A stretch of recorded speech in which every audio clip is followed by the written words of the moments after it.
श्रीराम समर्थ. परमेश्वर प्राप्तीची तळमळ हवी. परमेश्वर आपल्याला खरोखर हवा आहे का? आणि तो कशासाठी? बाकी एवढे कष्ट करून तुम्ही इथे येता, तेव्हा तुम्हाला भगवंत नको आहे असे कसे होईल? तुम्हाला खात्रीने तो हवा आहे, पण कशासाठी? तर आपला प्रपंच नीट चालावा म्हणून.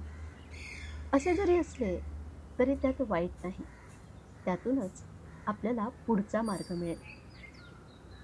परंतु केवळ परमेश्वरासाठीच परमेश्वर हवा असे ज्याला वाटत असेल, तो खरोखर भाग्यवान होय. मोठमोठ्या साधू संतांना खरोखर तशी नड भासली. त्यांनी मग परमेश्वर आपलासा करून घेतला.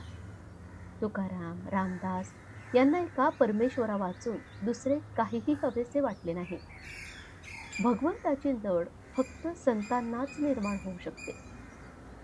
रामदासांना परमेश्वराच्या उपदेशाची गरज भासू लागली.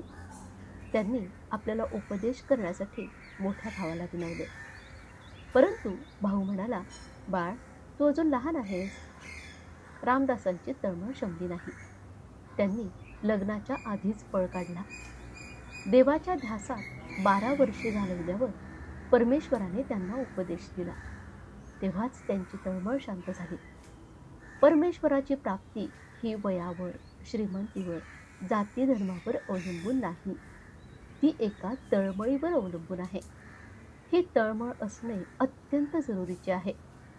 ती तळमळ जर कशाने लागत असेल तर केवळ एका शरणागतीनेच होय.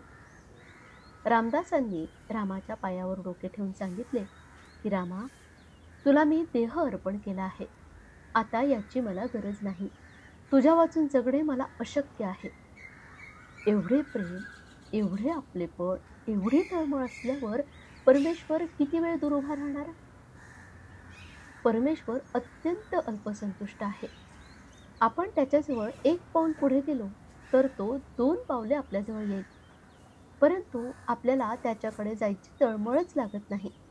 आपले विकार, आपला अहमपणा, आपली देहबुद्धी आपल्याला मागे खेचते. या सर्वांचे बंधन तोडून जो भगवंताकडे जातो तो पुन्हा मागे फिरत नाही.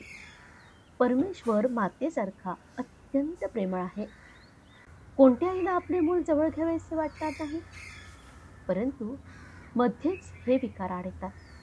खरोखर भगवंताचे नाम हे मधला आडपडदा दूर सारते. आपली देहबुद्धीची आसक्ती दूर करते. परमेश्वराकडे जायची वाट मोकळी करते आणि सरळ आपल्या हाताला धरून थेट भगवंतापर्यंत नेऊन पोहोचवते.